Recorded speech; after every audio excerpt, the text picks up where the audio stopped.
Hello, everyone. I can't believe that we have reached almost half the book together. So I'm really happy for those of you who are taking this journey with me, and I hope you are looking forward to getting to know more about Galis and what is happening in her life as much as I am having fun reading it out to you. Now, this concept of the witch or wise woman, we've been playing around with this from the very first chapter itself, and finally, in the last chapter, we get to meet one of the most important companions, I would say, a witch should have, which is her black and white cat, or black cat, and Hodge made an appearance.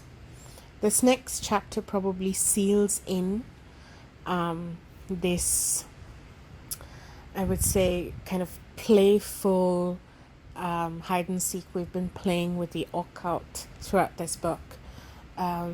It's got a beautiful description, and I always love it. And it also, whenever I read it, gives me the kind of feeling that I always had about reading characters who are termed to be witches. You know, all throughout literature that we've read, there have been various kinds that we read about, right? Like as children, we read about the witches that are going to come and eat you up, something like out of Hansel and Gretel, and you see them depicted, or you think of them as hunchbacked, old, hooked nose, and flying on a broom, and so on and so forth. But these days, especially with all of the fantasy literature floating around, witches also have had kind of a transformation. They are now seen as the wise woman, which is kind of what we see in Thornyhold as well. And they can be these mystic, beautiful creatures, and they can be both dark and white. So they can be a dark creature, let's say like Morgan Le Fay in The Once and the Future King, or something much more lighter, somebody who's just trying to discover their own powers, somebody like Diana in Discovery of Witches, which is, I think, one of my other most favorite fantasy trilogy, centering around, you know, the holy trinity of these days of fantasy literature, witches and werewolves and vampires and so on. So this probably has, as Mary Stewart is known, probably one of the most vivid descriptions that I could ever think of. Like I could close my eyes and feel what Galis would feel in this chapter, and it gave me a great sense of freedom. So here's to having gone through half this book together and moving on to see how Galis now interprets and moves into this new role of hers at Thornyhold. So with that, let's take a look at the pen and ink drawings at the beginning of the 12th chapter of Thornyhold by Mary Stewart, and it's one of the ones that we've seen before. It's the pigeons pecking at grains or something on the ground near the flagged path near a bush. We've seen it in a couple of other chapters before as well. So let's dive straight into this chapter. "And was it you who killed that pigeon?" I asked.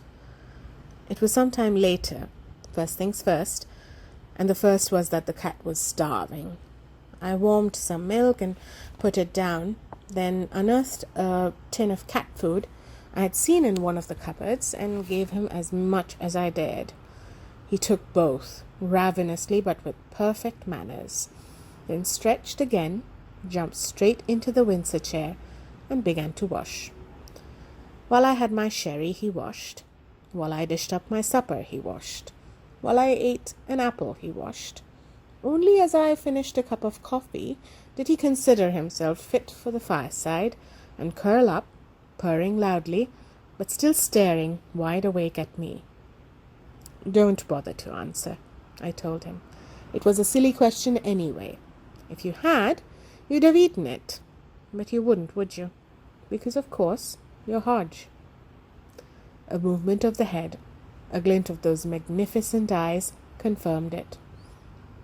I poured myself another cup of coffee, sat down in the rocker opposite him, and considered. Hodge, Cousin Gaelus's cat, who had disappeared when she left Thornyhold, who had come back the moment I was here with the house to myself, who, incidentally, must have made that sound that had disturbed me as I came down from the bath. I was very glad to see him. Now that he was here and safe, I realized how much I had been worrying over his disappearance and possible death. Look after Hodge. He will miss me. The only specific request Cousin Gaelus had made, and I had not been able to carry it out. Moreover, though I had thought myself beyond wanting company, I was glad of this, the ideal companion. Hodge, the cat of the house, the witch's cat.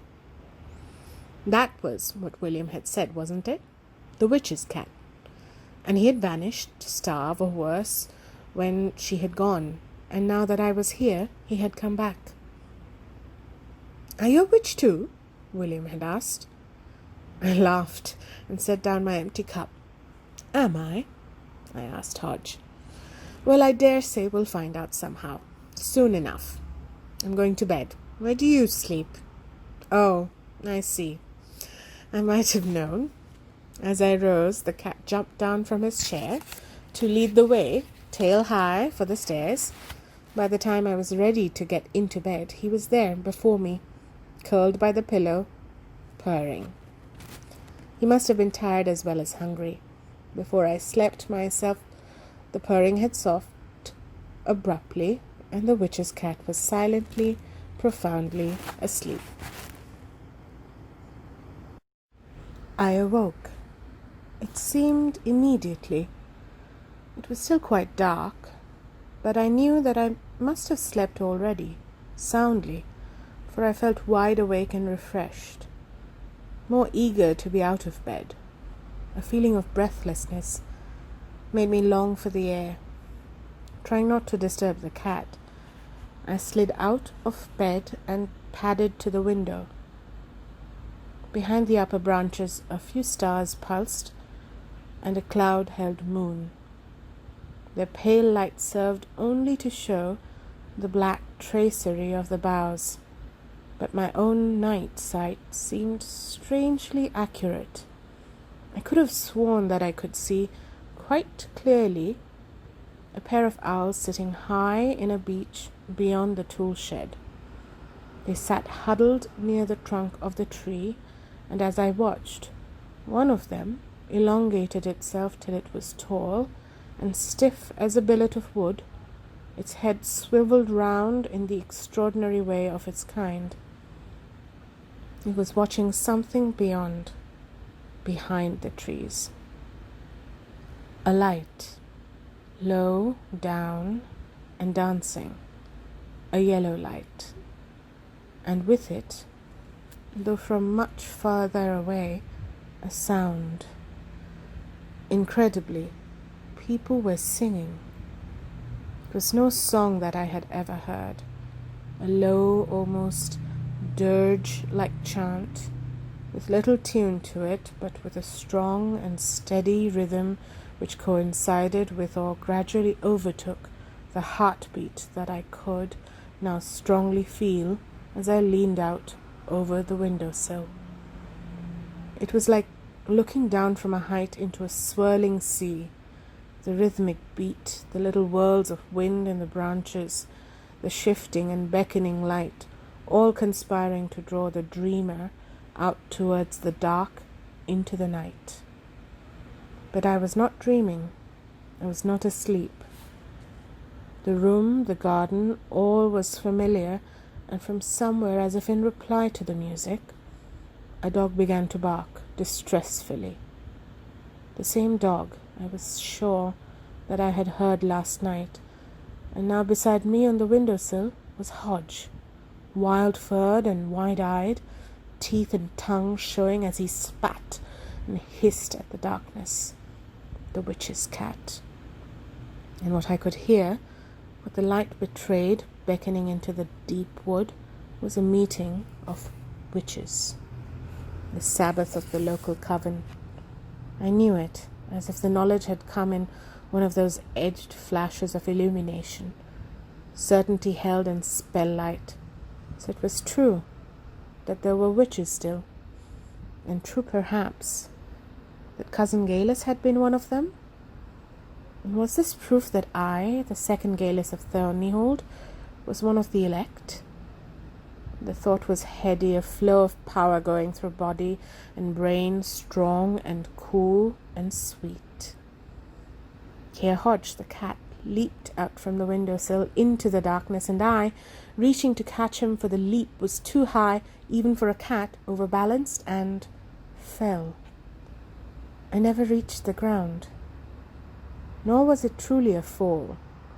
The wind, the sweep of the night air, sucked me out of the window and carried me up above the trees as easily as if I had been a bird or a dead leaf. Round me the air felt as buoyant and resistant as water. I could control my passage almost as if swimming. I shook my head and my hair flew out in the race of air. I opened my lips and drank the flood of my own passing. Ecstasy was in every pore, every hair. This was power and glory.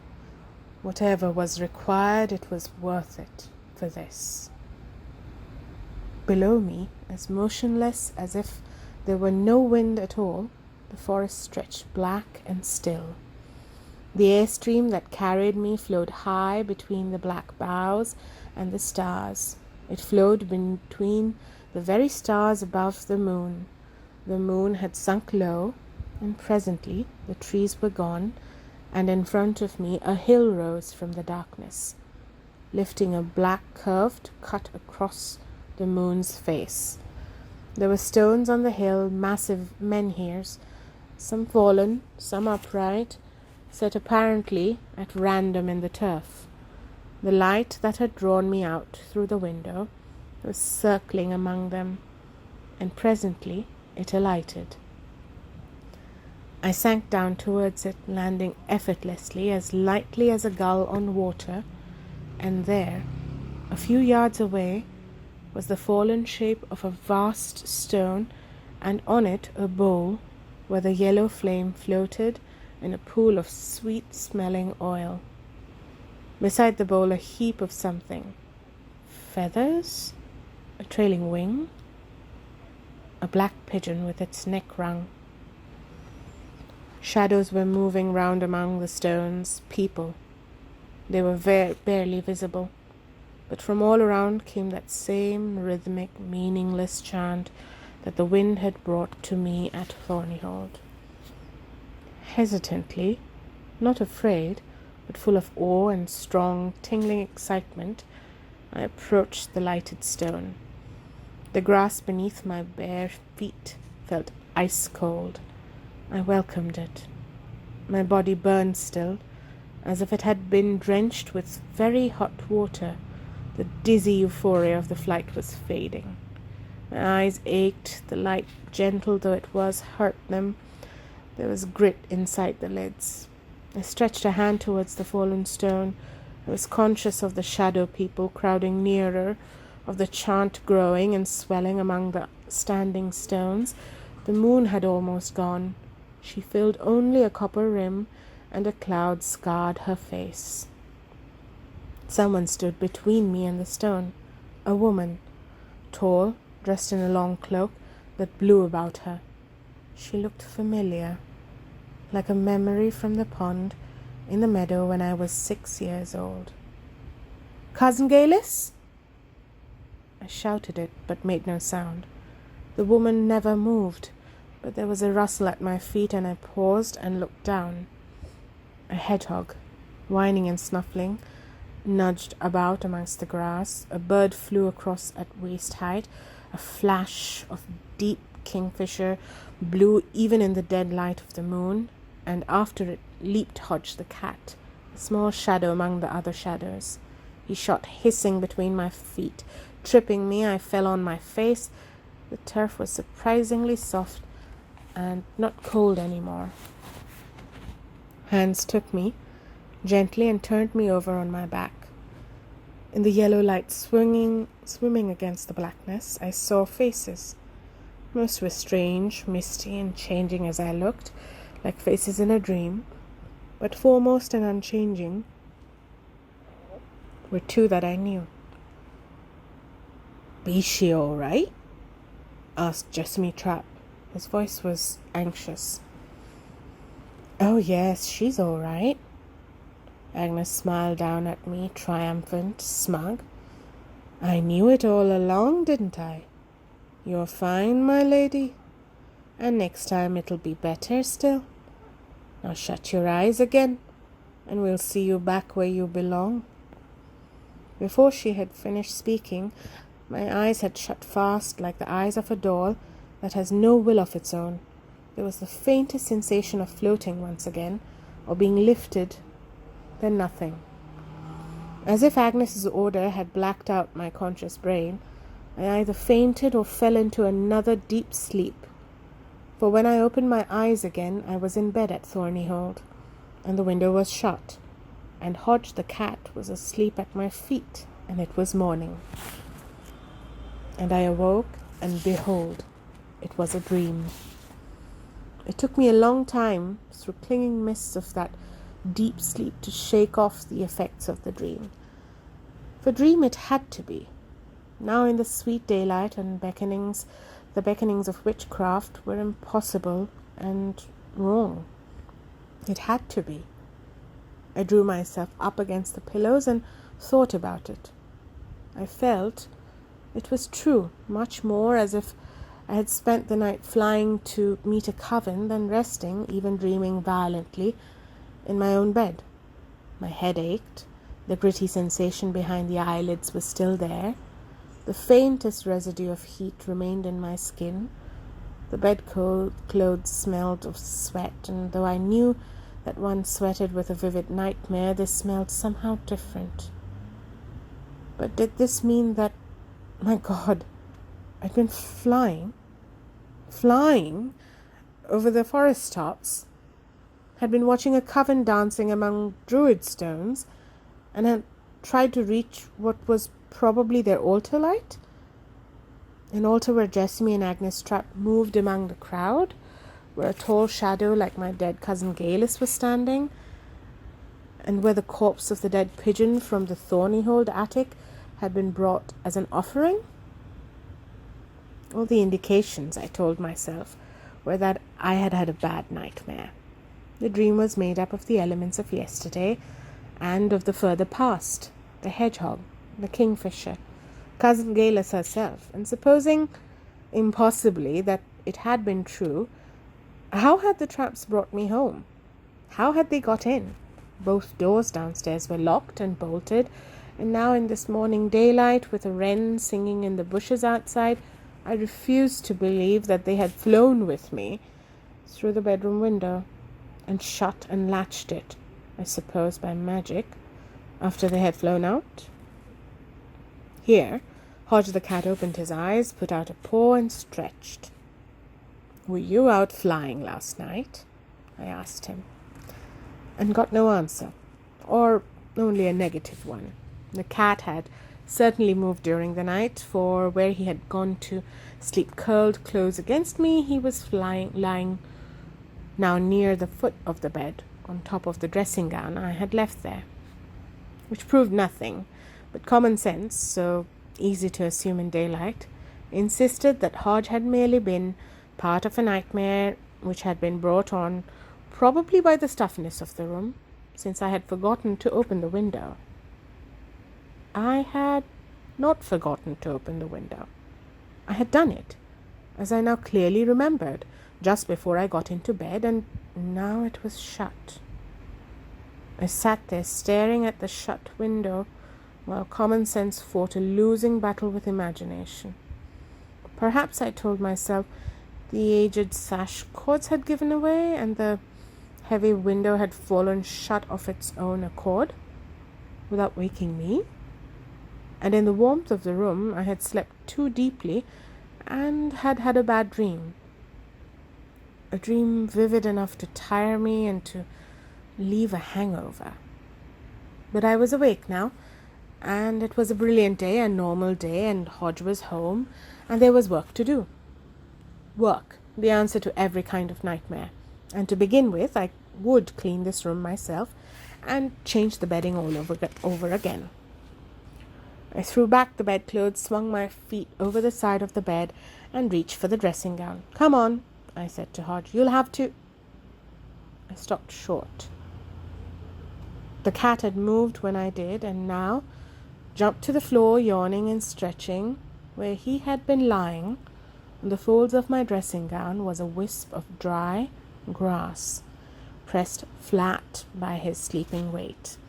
And halfway between the bed and the window, yellow against the green of the carpet, lay a dead leaf. There is a passage somewhere in Coleridge's writings, which, once read, had stayed in my memory. I could not then have quoted it accurately, but the gist of it, as I sat there on the edge of the bed, with one arm arrested as I reached for the dressing gown, came flooding to drown the weak struggles of common sense.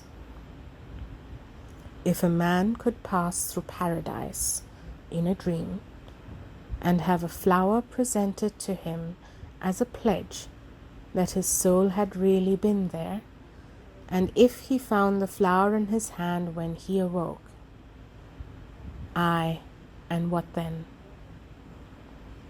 What then indeed? No answer there, either for a woman who had passed through some shadowy annex to the other world and found dead plants for proof when she awoke. From overhead came a patter, a scratching, and the scrabble of claws. Hodge looked up sharply, yellow eyes, narrow and concentrated. "I forgot to take the water up," I said aloud, and I had to clear my throat to say it. Then I grabbed the dressing gown, banished Coleridge's back to his opium clouds, and went to have a bath. By the time I had bathed and dressed, the dream had receded, as dreams do, and the ideas it had engendered had faded. Even further. Before I made my breakfast, I let Hodge out of the back door, still locked fast, and then filled the enamel jug with water and carried it up to the attic. I opened the door gently and went in. There were 2 pigeons in the attic. One, my friend of yesterday, was pecking round on the floor, but on a windowsill, regarding me with an eye the color of a Mexican opal, was a new one, a blue-gray pigeon with white barred wings. It made a soft sound in its throat, shifting from foot to foot, as if nervous. I scattered a handful of grain and bent to fill the trough with water. The blue-gray pigeon flew straight down and stooped to drink. Then I saw the ring on its leg. Gently, carefully, I took hold of the bird. It made no attempt to escape. I managed to detach the tiny ring. Then I put the bird down again and let it feed. Over by the window, I unfolded the flimsy paper. There was a message printed, very small, in capitals. "Welcome, my dear, from your cousin Galis." And with that ends chapter number 12.